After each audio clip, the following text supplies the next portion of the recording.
আমি বললাম, ওমর, আমি আজই মুসলিম হব।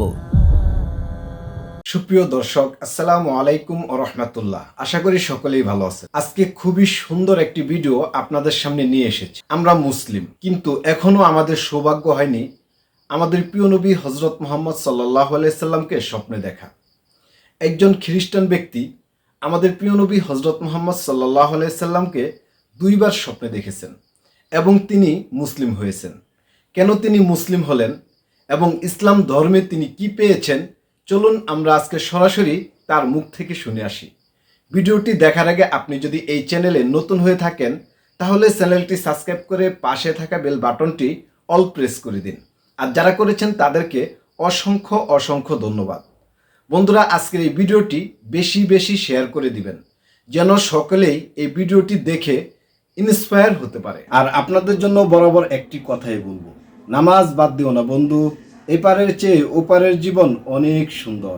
তাহলে চলুন বন্ধুরা, আজকের ভিডিওটি শুরু করা যাক। আসসালামু আলাইকুম ভাই আলী, যিনি মালিকি ক্লিক নামে পরিচিত। আমাদের আমন্ত্রণ গ্রহণ করার জন্য অনেক ধন্যবাদ। আমরা খুবই খুশি যে আপনি আমাদের সঙ্গে আছেন এবং আতিথ্য দেওয়ার জন্য ধন্যবাদ। শুরুতে জানতে চাই আলী ভাই কে, আপনি কি ছোট করে আপনার জীবন সম্পর্কে বলবেন? আমার নাম আলী, আমার বয়স 51 বছর। আমি দক্ষিণ ক্যালিফোর্নিয়ায় জন্মগ্রহণ করেছি এবং এখন আমরা ওকলাহোমা সিটিতে বসবাস করছি।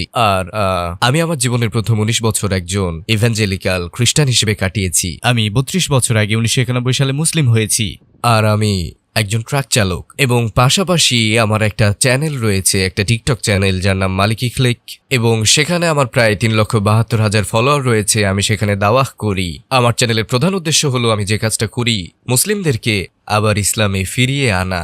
কারণ অনেক মানুষ মনে করেন যে তারা ইসলামে যোগ্য নয়, কারণ তারা ইসলাম থেকে সরে গেছে। আমি তাদের বলি, জানেন আল্লাহ গফুরুর রহিম, আল্লাহ পরম দয়ালু, তাই ফিরে আসুন। যদিও আপনি নামাজ না পড়েন বা যে জীবন বিধান মানার কথা তা না মানেন, তবুও ফিরে আসুন, সমস্যা নেই। বিশ্বাসের দিক থেকে আপনার জীবন কেমন ছিল? আমি খ্রিস্ট ধর্মে বিশ্বাসী ছিলাম আর যিশুকে ঈশ্বর ও ঈশ্বরের পুত্র ভাবতাম, কারণ আমি এভাবেই বড় হয়েছি। কেন আপনার বিশ্বাস সম্পর্কে প্রশ্ন তুলতে বাধ্য হয়েছিল? তাহলে আমার শুরু করতে হবে প্রথম থেকে, আমার ইভেঞ্জেলিক্যাল যাত্রা থেকে। তো এমন হয়েছিল যে আমার যখন 1 বছর বয়স আমার বাবা মায়ের ডিভোর্স হয়। তারা খুব তরুণ ছিল। তো আমি আমার মায়ের সঙ্গে থাকতাম। এক গ্রীষ্মে আমি আমার বাবার কাছে বেড়াতে গেলাম আর তিনি বললেন আমরা চার্চে যাব। আমার মায়ের সঙ্গে আমরা কখনো চার্চে যেতাম না, হয়তো ক্রিসমাস বা হয়তো ইস্টারের দিন বছরে 2 বার, অথবা আমাদের জীবনে খারাপ কিছু ঘটলে আমরা চার্চে যেতাম, ঠিক। কিন্তু এই সময়টা আলাদা ছিল। যখন আমি বাবার কাছে গেলাম, তিনি আমাকে বললেন যে তিনি তার জীবন খ্রিস্টের কাছে উৎসর্গ করেছেন। আর এটা এমন কিছু যে আমি কখনোই শুনিনি। খ্রিস্টের কাছে জীবন উৎসর্গ করা মানে কি? তিনি যিশুর মুক্তির কথা বলতে লাগলেন, আমি মুক্ত এবং এমন কিছু। আমি তখন 7 বছর বয়সী ছিলাম। 7 বছরের আমি ভাবছিলাম তিনি কি বলছেন। তখন আমার বাবা বললেন, আমি তোমাকে দেখাচ্ছি আমি কি বলতে চাচ্ছি। তাই আমরা চার্চে গেলাম। চার্চের ভেতরে ঢোকার ঠিক আগেই, যখন আমরা দরজার বাইরে ছিলাম, আমি শুনতে পেলাম চিৎকার, চেঁচামেচি, কান্না আর গানের শব্দ। আমি আসলে চার্চ থেকে দৌড়ে বেরিয়ে এলাম। এটা আমাকে ভয় পাইয়ে দিচ্ছে। আমি কোনোভাবে এর অংশ হতে পারবো না। তাই আমার বাবা আমার পেছনে দৌড়ালেন। না না না না না, এটা। তিনি আমাকে ব্যাখ্যা করার চেষ্টা করলেন তারা কি করছে। কিন্তু 7 বছর বয়সের আমি তেমন কিছুই বুঝতে পারিনি। আমি সর্বদা ঈশ্বরে বিশ্বাস করতাম প্রথম দিন থেকেই। আমি আমার জীবনে কখনোই মনে করিনি ঈশ্বর যদি না থাকেন তবে। আমি কখনোই এই সংশয়ে পড়িনি। আমি বাইবেল পড়ছিলাম। জ্যাকব সম্পর্কে একটা নির্দিষ্ট শ্লোক পড়লাম, যেখানে জ্যাকব বলছেন, আমি প্রথম যে শ্লোক পড়লাম সেখানে লেখা আছে, কেউ ঈশ্বরকে দেখার পর আর জীবিত থাকতে পারবে না। আমি ভাবলাম, কিন্তু মানুষ তো যিশুকে ঈশ্বর বলে, আর তারা সবাই যিশুকে দেখেছে এবং কেউই যিশুকে দেখে মারা যায়নি। শ্লোকটি ছিল, কেউ ঈশ্বরকে দেখার পর আর জীবিত থাকতে পারে না। আমি পরের পৃষ্ঠায় গেলাম আর আরেকটা শ্লোক পড়লাম, সেটা জ্যাকবের আরেক গল্প। সেখানে জ্যাকব ঈশ্বরকে দেখলেনই না, এমনকি ঈশ্বরের সঙ্গে কুস্তি করলেন। তিনি ঈশ্বরের সঙ্গে একটা কুস্তি খেললেন, ঈশ্বরের উরু ধরে ফেললেন আর ঈশ্বরকে বললেন, আমি আপনাকে যেতে দেব না যতক্ষণ না আমাকে আশীর্বাদ করেন। একটু থামুন, আপনি তো বললেন যদি কেউ ঈশ্বরকে দেখে তাহলে কোনো মানুষ আর বেঁচে থাকতে পারবে না। তাহলে জ্যাকব কিভাবে বেঁচে রইলেন এবং ঈশ্বরের কেন এমন আকৃতি রয়েছে যে তাকে ধরে রাখা যায়? আর ঈশ্বর, যিনি কিনা সর্বশক্তিমান, তিনি জ্যাকবের থেকে মুক্ত হতে পারলেন না? এই কাহিনী চলতে থাকলো। আমি কি করলাম, 14 বছর বয়সী আমি আমার হাত তুললাম। পাদ্রী এসে বললেন কিভাবে সাহায্য করতে পারি। আমি তাকে দেখালাম 2টো শ্লোক আর তার প্রতিক্রিয়া ছিল, আমি তো জানতামই না যে এটা বাইবেলে আছে। আমি বললাম, আমি একটু কিন্তু আপনি তো বাইবেলের শিক্ষক, আপনি দায়িত্বে রয়েছেন আমাদের বাইবেল শেখানোর। আর একজন 14 বছর বয়সী ছেলে হয়ে আমি জিজ্ঞেস করলাম, আমি কিভাবে এটা মেনে নেব? আমি কিভাবে এটা মানতে পারি? আমি কিভাবে খ্রিস্টান হিসেবে আমার বিশ্বাস ধরে রাখবো যখন এই ধরনের বিরোধিতা পড়ি? তারপর আপনার জীবন কেমন চলতে থাকলো এবং ইসলাম গ্রহণের যাত্রা কিভাবে শুরু হলো? আমি আমার বাবার বাড়ি ছেড়ে আমার মায়ের কাছে এলাম এবং এর অর্থ ছিল মানে কোনো ধর্মই নেই, যা খুশি করা যায়। এরপরে যা ঘটলো, আমি জীবনকে উদ্দেশ্যহীনভাবে কাটাতে লাগলাম। আমি ঈশ্বরকে বিশ্বাস করতাম, কিন্তু তৃত্ববাদ, খ্রিস্ট ধর্ম বা যিশুকে ঈশ্বর বা ঈশ্বরের পুত্র বলে না মেনে। আর আমি ভেসে বেড়াচ্ছিলাম, আর আমি কিছু খারাপ মানুষদের সঙ্গে মিশে গিয়েছিলাম। আমি উদ্দেশ্যহীনভাবে ঘুরছিলাম। আমার কোনো নৈতিক নির্দেশনা ছিল না, কারণ কোনো ধর্মই, বিশেষ করে খ্রিস্ট ধর্ম, নিজেকে প্রমাণ করতে পারেনি। আমি শুধু এটাকে আঁকড়ে ধরেছিলাম। আপনি এটাকে বলতে পারেন একেশ্বরবাদ। কোনো সত্যিই অসাধারণ বিশ্লেষণ করছেন তিনি। কথাগুলি খুব সুন্দর হয়েছে এবং ভালো লাগছে।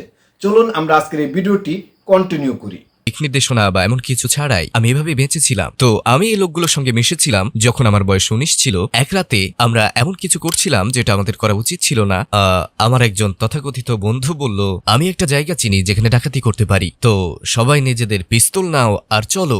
এখন এখানে একটা গুরুত্বপূর্ণ বিষয় হলো, আমার চাকরি ছিল, আমার অ্যাকাউন্টে টাকা ছিল, আমার চুরির প্রয়োজন ছিল না, কিন্তু আমার জীবনে কিছু একটা অনুপস্থিত ছিল। আমার জীবনে কোনো ঈশ্বর ছিলেন না, আমার জীবনে কোনো শৃঙ্খলা ছিল না, সেটাই আমি বলতে চাই। আর আমি এটা করেছি। কেউ যদি আমাকে জিজ্ঞেস করে কেন তুমি ডাকাতি করলে, এই সশস্ত্র ডাকাতি, আমি বলবো উত্তেজনার জন্য। কারণ আমি শূন্য ছিলাম, আমার ভিতরে কিছুই ছিল না, আমাকে বলার মতো কেউ ছিল না, কোনো পরিণতিও ছিল না, কোনো বিশ্বাস ছিল না, আমি কোনো রকম ভাবে টিকে ছিলাম। তো আমরা ডাকাতিটি করেছিলাম, আর 24 ঘন্টার মধ্যেই আমরা গ্রেফতার হলাম। এর আগে কখনো গ্রেফতার হওয়া বা একদিনও কারাগারে কাটানোর অভিজ্ঞতা ছিল না আমার। আমার কাছে কোনো পিস্তল বা বন্দুক ছিল না, আমি কাউকে জিম্মি করিনি বা কারো দিকে বন্দুক তাক করিনি। আমি যেটা করেছিলাম সেটা হলো, আমি শুধু কম্পিউটার, অলংকার আর টাকা গাড়িতে তুলেছিলাম। আইনজীবী আমার কাছে এসে বললেন, আপনি 8 থেকে 10 বছরের সাজা পেতে যাচ্ছেন। আপনি এটা কি বলছেন? সর্বোচ্চ নিরাপত্তা বিশিষ্ট কারাগারে 8 থেকে 10 বছর? আমি ঘুরে বেড়াতাম অপরাধীদের সঙ্গে, পাশবিক মানুষদের সঙ্গে, আর আমি নিজেও পশুতে পরিণত হয়েছিলাম। আমি কিছুই পরোয়া করতাম না। আমি জীবনে কিছু একটা চাচ্ছিলাম যা শূন্যতা পূরণ করবে। তার আমাকে গ্ল্যাডিয়েটর স্কুলে পাঠালো, ওয়াশিংটন রাজ্যের সবচেয়ে ভয়ঙ্কর নিরাপত্তা বিশিষ্ট কারাগারে। সেই কারাগারের নাম ছিল ওয়ালাওয়ালা। যেদিন আমি ওয়ালাওয়ালায় গেলাম, আমি ভীত ছিলাম।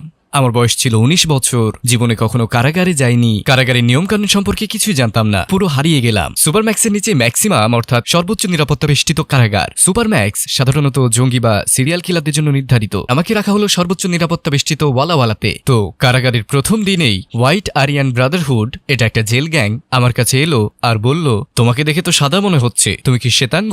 আর আমি বললাম, আমার খুব বেশি শ্বেতাঙ্গ বন্ধু ছিল না, আমার বেশিরভাগ বন্ধুই ছিল ফিলিপিনো, কৃষ্ণাঙ্গ বা হিস্পানিক। প্রশ্নটা আমার কাছে অদ্ভুত লেগেছিল, তবুও বললাম, হ্যাঁ আমি পুরো শ্বেতাঙ্গ। সে বলল, ঠিক আছে। আর তার সঙ্গে আরো 3 জন ছিল। আমার কম্বল, তোয়ালে সবকিছু নিয়ে গেল আমার সেলের দিকে, আর তারা হাঁটার সময় সবাইকে জানিয়ে দিল, এই ছেলেটি আমাদের সাথে, নতুন শ্বেতাঙ্গ বন্দী এসেছে। বলতে লাগলো, এই ছেলেটি আমাদের সাথে, ঠিক আছে, অন্যদের জানানোর জন্য। তো আমি এভাবেই মাসের পর মাস কাটিয়ে দিলাম।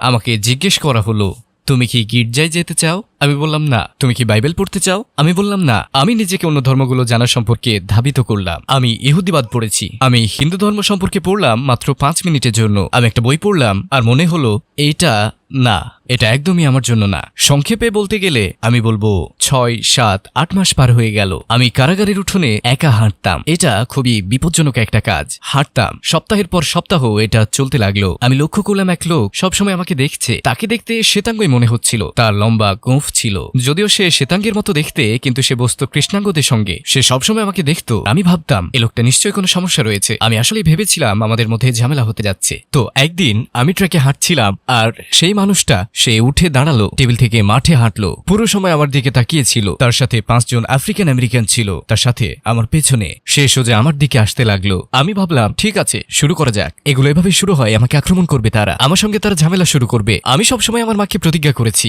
তারা আমার দিকে এগিয়ে আসতে লাগলো, আমার থেকে 10 গজ দূরে এসে দাঁড়ালো। আমি ঘুরে দাঁড়ালাম আর নিজেকে প্রস্তুত করলাম, কারণ আমি জানি কি হতে যাচ্ছে। লোকটি বলল, ও না, এরকম কিছুই না, আসসালামু আলাইকুম। আমি বললাম, কি? সে পেছনে তাকালো আর বুঝতে পারলো এই পরিস্থিতি খুব একটা ভালো দেখাচ্ছে না। তার পেছনে লোকজন ছিল, শক্তিশালী পুরুষরা, আর সবাই মিলে এক ব্যক্তির দিকে এগিয়ে আসছিল। তিনি বললেন, আমি শুধু আপনার সঙ্গে একটু কথা বলতে চাই। আমি বললাম, আপনি যদি একা থাকেন তবে ঠিক আছে। তিনি বললেন, দুঃখিত, এটা ভুল রকম দেখা। আলহামদুলিল্লাহ, অনেক সুন্দর করে বিশ্লেষণ করছেন। কথাগুলি খুবই ভালো লাগছে এবং ভিডিওটি আমারও দেখতে অনেক মন চাইছে এবং আমি অনেক সময় ধরে এই ভিডিওটি দেখেছি। আপনারা অবশ্যই আজকের এই ভিডিওটি কন্টিনিউ করবেন। আছে, আমরা আপনার কাছে ভুলভাবে এসেছি, আমরা দুঃখিত, আমাদের ভুল ছিল। তো আমরা একসঙ্গে পথ ধরে হাঁটতে লাগলাম আর জানলাম তার নাম ওমর আর সে তুরস্ক থেকে এসেছে। আমি ভাবলাম ঠিক আছে, প্রথম তুর্কি ব্যক্তি যার সঙ্গে আমি পরিচিত হলাম। তিনি বললেন, আপনি ইসলাম সম্পর্কে কি জানেন? আমার একদমই কোনো ধারণা ছিল না এই শব্দটার মানে কি। আমি তাকে বললাম, ইসলাম এটাকে ইংরেজিতে কি বলে? তিনি বললেন, ইসলাম একটা ধর্ম। আমি বললাম, ও, আমি এটা জানতাম না। তিনি আমাকে দাওয়াত দিলেন, বুঝিয়ে বললেন ইসলাম কি, আর আমরা দীর্ঘক্ষণ কথা বললাম। আর একদিন তিনি একটা বই আনলেন যেটা একটা তোয়ালেতে মোড়ানো ছিল। তিনি বললেন, তিনি কিছুটা কঠোরভাবে বললেন, শোনেন, আমি আপনাকে একটা বই দেব, কিন্তু এটাকে অবশ্যই পরিষ্কার রাখতে হবে আর অসম্মান করা যাবে না, এটাকে মাটিতে ফেলা যাবে না, ঠিক আছে? আপনি কি কথা দিচ্ছেন? আমি আপনাকে একটা বই দেব। আমি বললাম, অবশ্যই ওমর, কিন্তু কি বই? তিনি বইটা খুললেন, এটা একটা নীল কোরআন ছিল, সোনালী হরফে লেখা, আর তিনি বললেন, এটা আমার পক্ষ থেকে আপনার জন্য উপহার, এখন থেকে এটা আপনার কোরআন। আমি মুড়িয়ে নিলাম আর বললাম, ধন্যবাদ ওমর, আপনাকে অনেক ধন্যবাদ। আমি আমার সেলে ফিরে এলাম আর বইটা খুললাম। সবার আগে আমি যেটা করলাম, আমি সূচিপত্র দেখলাম। আমি কিছু নাম খুঁজতে থাকলাম, মুসা, ঈসা, ইব্রাহিম, ইসাক, ইউসুফ, ইয়াকুব, সব নামই ছিল। আর আমার প্রথম ধারণা ছিল, ওহ ঈশ্বর, এটা তো ঠিক বাইবেলের মতো। আর বাইবেলের মতো এটাও সত্য নয়, এতে অবশ্যই বিরোধ থাকবে, এটা তো সেই ব্যক্তির কথাই বলছে। ওহ, এটা ওমর যা বলছিল তা তো ভালো লাগছিল, কিন্তু এখন জানি না। তাই আমি কোরআন খুললাম আর পড়তে শুরু করলাম। প্রথম যে অধ্যায় আমি খুলেছিলাম সেটা আর রহমান। আমি এটা পড়লাম আর আমি শুধু কোরআনের ভাষা আর প্রকাশভঙ্গি আমার কাছে একেবারে অনন্য মনে হলো। আর আমি ভাবলাম এই বইটির ভাষা শৈলী অসাধারণ। তাই আমি কোরআন বারবার পড়তে থাকলাম। তৃতীয় দিনে আমি কোরআনে গভীরভাবে মনোনিবেশ করলাম। আমি ঘন্টার পর ঘন্টা পড়ার জন্য প্রতিজ্ঞাবদ্ধ হলাম। এরপর যা ঘটলো, আমার সেলমেট বলল, এই তুমি কি রাতের খাবারে যাবে না? আমি বললাম, রাতের খাবার? কোরআন থেকে চোখ তুলে বললাম, রাতের খাবার? সে বলল, হ্যাঁ, তুমি নাস্তার পর থেকে এই বইটাই পড়ছো, তুমি কি খাবার খাবে না? আমি বললাম, হ্যাঁ, খাওয়া তো উচিত। আমি কোরআন বন্ধ করলাম আর খেতে গেলাম আর ভাবলাম, ও, আমি সত্যি এই বইটাতে ডুবে গেছি। কেন? এটা খ্রিস্ট ধর্ম নয়, কিন্তু এটা একই ধরনের কথা বলছে। এখানে কি হচ্ছে? সপ্তাহ পেরিয়ে গেল, 2-3 মাসও কেটে গেল। ওমর আমার কাছে এসে বলল, শোনেন, যদি আপনাকে জুমার দাওয়াত দিই কেমন হয়? বললাম, ওমর, জুমা? আমি জানি না আপনি কি বলছেন। হ্যাঁ, জুমা। আপনি তো রবিবারের প্রার্থনা জানেন, মুসলিমদের জন্য এটা শুক্রবারে। আপনি আসতে চান? আমি বললাম, অবশ্যই, তবে আমাকে ঘুড়ি ওড়াতে হবে, যার মানে কমান্ডিং অফিসারের থেকে অনুমতি নেওয়া এখানে অংশগ্রহণের জন্য। তাই আমি একটা নোট লিখলাম, আমি জুমার নামাজে অংশ নিতে চাই। আমার অনুরোধের কয়েক ঘন্টার মধ্যেই জুমার নামাজে যাওয়ার বিষয়ে সিও আমাকে ব্যক্তিগতভাবে ডাক দিলেন। আমি বললাম, ঠিক আছে, বিষয়টা কি? আমি সিওর অফিসে ঢুকলাম আর তিনি আমার আবেদনপত্র তুলে ধরলেন। এটা কি আপনি কি অনুরোধ করেছেন? আমি দেখলাম আর বললাম, হ্যাঁ, একদমই। আপনি কি কৃষ্ণাঙ্গদের সাথে জুমাই যেতে চান? আমি বললাম, হোক তারা কালো, হিস্পানিক, এশিয়ান। হ্যাঁ, আমি দেখতে চাই তারা কি করে, তাদের পদ্ধতি, তারা কিভাবে ইবাদত করে। হ্যাঁ, আমার কাছে এটা অস্বাভাবিক লাগেনি যে আমার সেখানে যে অন্য সংস্কৃতি আর মানুষদের জানার ইচ্ছে ছিল। সে বলল, শুনুন, আমি আপনাকে সত্য বলছি, আপনি যদি যেতে চান আর এদের সঙ্গে থাকতে চান, আর সে তাদের গালি দিল, আপনি যদি যান এবং এদের সঙ্গে থাকেন, শুধু একটা কথা মনে রাখবেন, যখন তারা আপনাকে মারবে, তারা যখন আপনাকে পেটাবে, আমরা আপনাকে রক্ষা করব না। আমি আমার গার্ডদের সেখানে পাঠাবো না আপনার জন্য, যদি আপনি এরকম মানুষদের সঙ্গে থাকতে চান। আমি শুধু বললাম, হ্যাঁ, যাই হোক, আমি যেতে চাই। সে সই করল আর বলল, আপনার কুলখানি, যান, জুমাই যান। আমি কখনো কৃষ্ণাঙ্গদের ভয় পাইনি, অথবা হিস্পানিক বা অন্য কেউ, বিশেষ করে ধর্মীয় মানুষদের। আমি শুধু জানতে চেয়েছিলাম। তো একজন খ্রিস্টান হিসেবে আমার প্রথম জুমাই যাওয়া ছিল একজন খ্রিস্টান হিসেবে, মুসলিম হিসেবে নয়। আর এখানে আমি একজন শ্বেতাঙ্গ কালো মানুষদের দ্বারা পরিবেষ্টিত আর একজন তুর্কি ব্যক্তি, যিনি আমাকে মাসের পর মাস দাওয়াত দিচ্ছিলেন। আর প্রথম জিনিস যা আমি অনুভব করলাম জুমাই, তা ছিল আজান। এবং যখন আমি প্রথমবার আজান শুনলাম, এটা কেবল আমাকে নাড়িয়ে দিল, আমার হৃদয়কে স্পর্শ করলো। আমি ওমরের দিকে ফিরে বললাম, ওমর, এই সুন্দর গানটা কি যে ব্যক্তি গাইছেন? তিনি বললেন, এটা গান নয়, এটা নামাজের আহ্বান। তিনি মূলত যা বললেন তার অনুবাদ করলেন, আর আমি শুধু বললাম, এত সুন্দর, এত সুন্দর। তিনি বললেন, আসুন আপনাকে দেখাই আমরা কি করি। আমরা উজু করব। তাই তিনি আমাকে উজু করা শিখিয়েছিলেন। আর আমি উজু করলাম একজন খ্রিস্টান হিসেবে, শুধুমাত্র অভিজ্ঞতা নেওয়ার জন্য। তাই আমি উজু করলাম একজন খ্রিস্টান হিসেবে, একজন মুশরিক হিসেবে। আর আমি ওমরের সঙ্গে বসে পড়লাম আর আমরা খুতবা শুনলাম, আর আমাদের নামাজের সময় হলো। আর তাই ওমর বললেন, শুনুন, আপনি একপাশে বসুন, আমরা নামাজ পড়ব। আর আমি বললাম, 1 মিনিট, তার আগে আমার কিছু প্রশ্ন আছে। যখন আপনারা নামাজ পড়েন, আপনি বললেন যে ইমাম সামনে থাকেন আর তিনি কোরআন পড়েন, তিনি কি বই থেকে পড়েন? তিনি কি আপনাদের মুখোমুখি থাকেন আর সবার সামনে পড়ে শোনান? তিনি বললেন, না, এই ইমাম সম্পূর্ণ কোরআন মুখস্থ করেছেন। আমি বললাম, ওমর, এই মোটা বইটি যেটা আপনি দিয়েছেন তিনি পুরোটা মুখস্থ করেছেন? তিনি বললেন হ্যাঁ, এবং লক্ষ লক্ষ মানুষ মুসলিমরা এটিকে মুখস্থ করেছেন, 7 বছর বয়স থেকে 10 বছর 12 বছর বয়স থেকে, নারী পুরুষ সবাই। আমি শুধু ভাবলাম বাহ, আর আমার মনে সবকিছু ঘুরতে লাগলো। এই মানুষগুলো আলাদা, তারা আমাদের নামাজের জন্য ডাকছেন একটা সুন্দর সুরেলা কণ্ঠে। এই মানুষরা তাদের হাত, কনুই, তাদের বাহু, মুখ, পা ধুয়ে নিচ্ছেন আল্লাহর ইবাদত করার আগে। আমরা এটা কখনো করিনি। আমরা খ্রিস্টান হিসেবে কেন করিনি? আমাদের কেন এমন কিছু ছিল না? কেন আমাদের গিটার, ড্রাম ছিল আর গির্জার ভেতর গান গাওয়া হতো? কেন আমাদের এটা ছিল না? এটা তো সুন্দর। এটা আমার কাছে সবসময় স্বাভাবিক মনে হয়েছে। বাস্তবিক অর্থে একজন খ্রিস্টান হিসেবে জুমায় অংশ নিয়ে আমি খুব আপন অনুভব করলাম, একই সময়ে মুসলিম না হয়েও। আর ওমর বললেন, শুনুন, ঠিক আছে, এখানে দাঁড়ান অথবা এখানে বসুন, আমরা সারিবদ্ধভাবে দাঁড়াবো এবং আমরা নামাজ পড়ব, তারপর কথা বলবো। আপনার যদি প্রশ্ন থাকে তখন করতে পারেন। বললাম, দারুণ। তারা নামাজ শুরু করলেন, ইমাম কোরআন তেলাওয়াত শুরু করলেন, আর আমি আবার ভাবলাম তিনি শুধু পড়ছেনই না, তিনি তিলাওয়াত করছেন। এই মানুষরা একে অপরকে ভালোবাসে আর একে অপরকে নামাজের জন্য ডাকে। কেউ যদি জানতে চায়, আলী আপনার হৃদয় কিসে পরিবর্তন করলো, এটা কখন ঘটলো, এটা কিভাবে ঘটলো, এটা কেন ঘটলো, সহজ। আমি বলি, আমি আগে যা বলেছি সেই সমস্ত কিছু সহ আজান, কোরআন মুখস্থ করা, আপনারা এগুলো তো জানেন, যে আমাকে সবচেয়ে বেশি প্রভাবিত করেছিল, যে আমার হৃদয় বদলে দিয়েছিল। আমি আমার জায়গা থেকে উঠে দাঁড়ালাম। তিনি আমাকে সেখানে থাকতে বলেছিলেন, কিন্তু আমি সেখানে গিয়েছিলাম অভিজ্ঞতার জন্য। আমি সবকিছু চাইছিলাম। তাই আমি যা করলাম তা হলো আমি প্রথম কাতারে গেলাম, আর আমি এভাবে তাকালাম। আমি নামাজের প্রথম কাতারের দিকে তাকালাম, কারণ আমি দেখতে যাচ্ছিলাম এটা আসল কিনা, এই মানুষদের জন্য এটা কি সত্য, তারা যখন ইবাদত করে কেমন লাগে। আর আমি দেখলাম পেশিবহুল পুরুষ, বিশাল দেহী মানুষ, কিন্তু যখন তারা তাদের সৃষ্টিকর্তার সামনে তারা বিনয়ী হয়ে গেল আর তাদের সেই কঠোরতা হারিয়ে গেল, তাদের চোখ নিচু ছিল, তারা সৃষ্টিকর্তার সামনে বিনয়ের সাথে ছিল। আর আমি শুধু এভাবে দাঁড়িয়েছিলাম, এইভাবে, আর তাদের দিকে তাকিয়ে বললাম, বাহ। কিন্তু আবারও যদি কেউ সেই মুহূর্ত জানতে চায় কখন আল্লাহ আমার হৃদয় খুলে দিলেন, তা তখন যখন তারা সিজদা করলো এবং আমি তাদের দেখলাম যখন আজান দিল, নিজেদের পরিচ্ছন্ন করলো, পবিত্র কোরআন তিলাওয়াত করলো, বিনয়ী হলো, আর তারপর তাদের মুখ মাটিতে রাখলো। ওটাই সেই মুহূর্ত যখন আমি ভাবলাম এই মানুষরা সাধারণ নয়। এবং আমি আমার জীবনে কখনো আসলে আল্লাহর ইবাদত দেখিনি আজকের আগে এই মুহূর্ত পর্যন্ত। আর তারা সবকিছু করেছে যেমন আমি বললাম, আজান, ওযু, তেলাওয়াত, আর তারপর তারা ইবাদত করছে। এটাই আমি বললাম, ওমর আমাকে আজই মুসলিম হতে হবে, এবং আপনাকে শুধু আমি জানি না অন্য কোনো শ্বেতাঙ্গ মুসলিম আছে কিনা এই পৃথিবীতে, কিন্তু আজ আপনি আমার জন্য একটা ব্যতিক্রম করবেন। আমি এখান থেকে যাচ্ছি না যদি না আপনি আমাকে শেখান কিভাবে মুসলিম হতে হয়। আমি আজই মুসলিম হব। আমি জানতাম না যে পৃথিবীতে অন্য কোনো শ্বেতাঙ্গ মুসলিম আছে কিনা। আমি ভেবেছিলাম এটা শুধু, জানেন তো, কারণ আমি যা দেখেছিলাম কৃষ্ণাঙ্গ আর একজন তুর্কি, ইসলাম সম্পর্কে কিছুই জানতাম না। এবং তিনি নিজেই মাথা নিচু করলেন আর কাঁদতে লাগলেন, ওমর, এবং তিনি বললেন, সুবহানাল্লাহ, সুবহানাল্লাহ, অবশ্যই আপনি মুসলিম হতে পারেন। আর সেই দিন জুমায় 1991 সালে আমি বললাম, আশহাদু আল্লা ইলাহা ইল্লাল্লাহ ওয়াহদাহু লা শারীকা লাহ ওয়া আশহাদু আন্না মুহাম্মাদান আবদুহু ওয়া রাসূলুহু।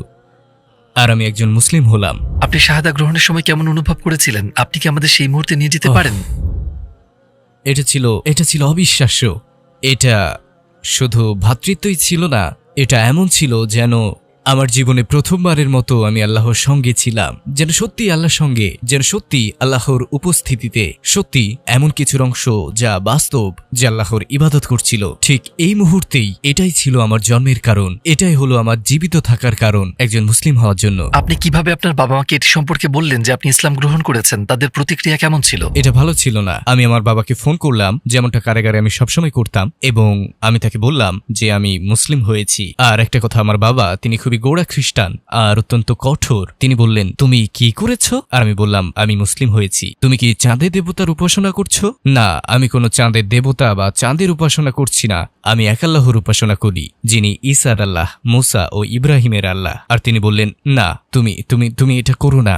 শোনো, তুমি এই ইসলাম। আর তিনি একটা অশোভন শব্দ বললেন, আর তিনি আমাকে একটা চূড়ান্ত সিদ্ধান্ত জানালেন। তিনি বললেন, দেখো, তোমার 6 অঙ্কের আয়, তোমার 6 অঙ্কের উত্তরাধিকার সব চলে যাবে। যা কিছু তুমি আমার পর পেতে যাচ্ছ সব যাবে। আমার পরিবার পেট্রোলিয়াম শিল্পে রয়েছে, তাই অনেক সচ্ছল ছিলাম।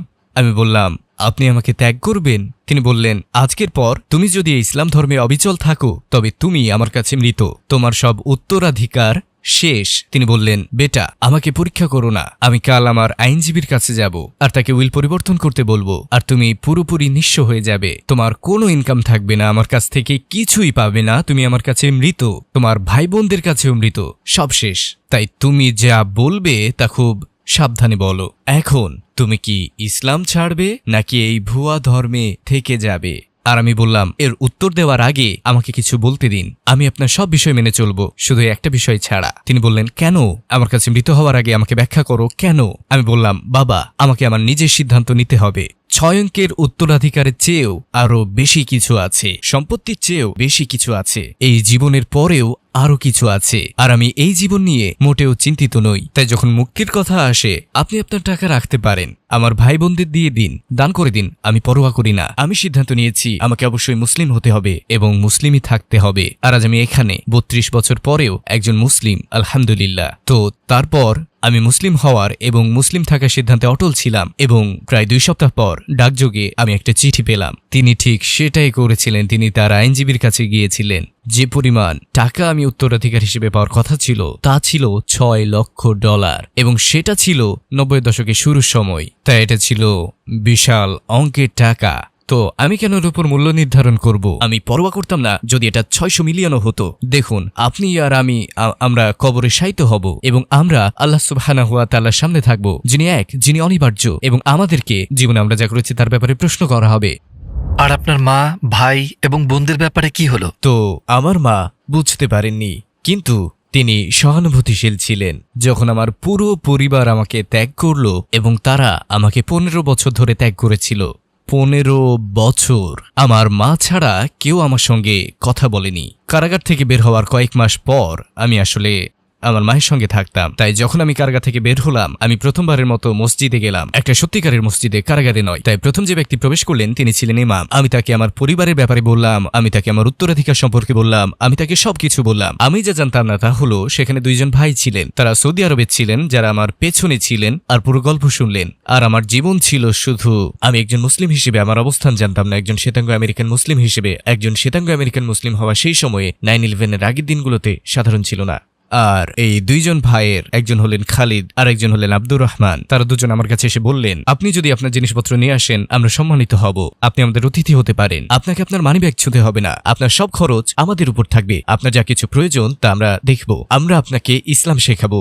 আর আমি বললাম, ঠিক আছে, চলবে। তো আমি খালিদ আর আব্দুর রহমানের সাথে থাকা শুরু করলাম। তারা আমাকে ইসলাম শেখালেন, আমাকে থাকতে দিলেন। সংক্ষেপে বললে 1 বছর পর আমি নিজের পায়ে দাঁড়ালাম আর নিজের অ্যাপার্টমেন্ট নিলাম। খালিদ আর আব্দুর রহমান সৌদি আরবে ফিরে গেলেন। আর যখন তারা সৌদি আরবে ফিরে গেলেন, একজন বলল, আপনি কি জানেন এরা দুজন কে ছিলেন? আমি বললাম, হ্যাঁ, খালিদ আর আব্দুর রহমান। তিনি বললেন, কিন্তু আপনি জানেন তারা আসলে কারা? আমি বললাম, আপনি কি বলছেন? এই 2 ব্যক্তি যাদের সাথে আপনি 1 বছর ধরে ছিলেন তারা রাসূল সাল্লাল্লাহু আলাইহি ওয়াসাল্লামের পরিবারের লোক, আর মূলত আপনি আহলুল বাইতের অতিথি ছিলেন, আর আপনি তাদের সঙ্গে থেকেছেন, তাদের কাছ থেকে ইসলাম শিখেছেন। আর আমি জানতামই না যে আমি তাদের সঙ্গে বসবাস করছিলাম, কিন্তু তারা ছিলেন আমার জীবনে এই দিন পর্যন্ত দেখা সবচেয়ে ভদ্র, সবচেয়ে যত্নশীল মানুষ, সবচেয়ে দয়ালু মানুষ, এবং আমি পুরো সময় তাদের সঙ্গে ছিলাম। আর এটি আমার জন্য আল্লাহর পক্ষ থেকে একটা উপহার ছিল, কিন্তু আমি তা আগে জানতাম না। তো মুসলিম হওয়ার পর আপনি আর কি কি বিরোধিতা খুঁজে পেয়েছিলেন খ্রিস্ট ধর্মে? আমার মতে সবচেয়ে বড় বিরোধিতা বাইবেল নিজেই, পুরোটা।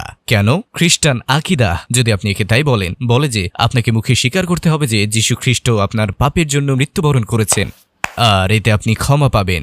যিশু, বাইবেলে বলা হয়েছে যে কেউ জান্নাত লাভ করতে পারবে না বা ঈশ্বরের রাজ্যে প্রবেশ করতে পারবে না আমার মাধ্যম ছাড়া, শুধু যিশুর মাধ্যমে। কিন্তু এখানে একটা সমস্যা আছে, অনেক নবী, প্রকৃতপক্ষে 99.9% নবী যিশুর আগেই ছিলেন, তাই তারা কখনোই জানতে পারতেন না তিনি কি বলছেন। তার তথাকথিত আকিদা, আপনাকে স্বীকার করতে হবে যে আমি আপনার পাপের জন্য মারা যাব। আমি ভাবি একজন মুসলিম এবং প্রাক্তন খ্রিস্টান হিসেবে, সত্যি ভাইরা আপনারা কিভাবে এটা বিশ্বাস করেন? সত্যি বলতে, আপনি কি ইসলামে একবার সুযোগ দিতেন? আপনি কি শুধুমাত্র একজন মানুষ হিসেবে, যিনি আদম আলাইহিস সালামের সন্তান, যিনি সত্য জানার প্রতি আগ্রহী, আপনাকে ইসলাম পালন করতে হবে না, আপনাকে মুসলিম হতে হবে না, কিন্তু আপনি কি জানবেন না আমরা কারা?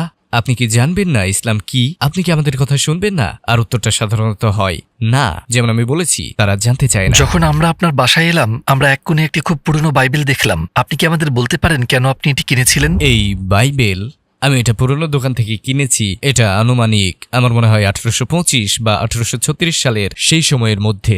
আর এই বাইবেল সম্পর্কে প্রথম যে জিনিসটি আমি দেখলাম তা হলো এর প্রথম পৃষ্ঠা। এটা একটা মানচিত্র ফিলিস্তিনের। এটা ফিলিস্তিনের মানচিত্র, ইসরায়েলের নয়, যা অত্যন্ত অত্যন্ত আকর্ষণীয়। আর আরও একটি আকর্ষণীয় বিষয় হলো, আমি শ্লোকগুলো দেখছিলাম, জানেন তো, আমার প্রিয় শ্লোকগুলোর একটি হলো ম্যাথিউ 7, 21 থেকে 23 নম্বর শ্লোক। আর কিছু শ্লোক হারিয়ে গেছে, সেগুলা সেখানে নেই। আমি খুঁজেছি, কিন্তু সেগুলো সেখানে নেই।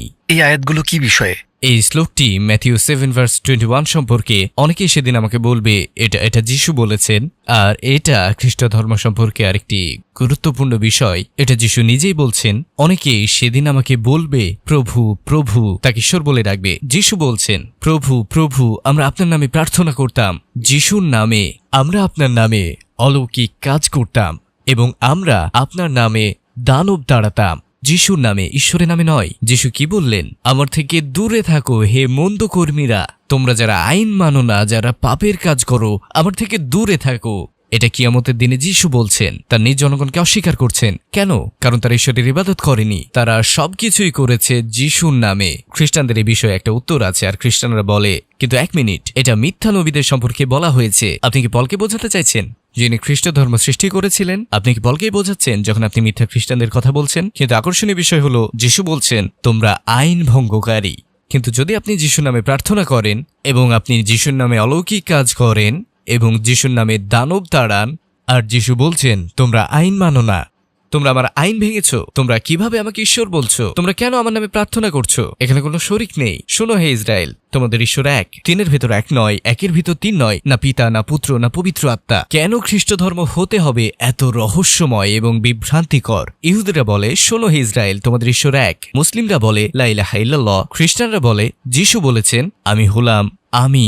কেন যিশু বাইবেলে বলেন না আমিই হচ্ছি ঈশ্বর, আমার ইবাদত করো, আমি হচ্ছি এক, আমি যিশু, ইবাদত করো?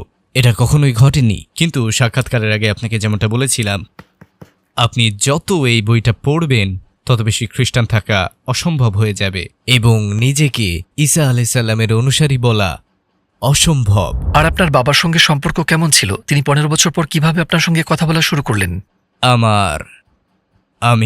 আমি জানি না এখনো কথা বলি কিনা। এই প্রশ্নের উত্তর দেওয়া কঠিন যখন মানুষ আমাকে জিজ্ঞেস করে। আমরা কথা বলি, কিন্তু সেখানে কিছুই নেই। আমার পরিবার আমাকে দেখতে চায় না। আলহামদুলিল্লাহ, সাহাবাগণ তারাও এই জিনিসের মধ্যে দিয়ে গেছেন। ঠিক আছে, এটা কঠিন, এটা কষ্টকর।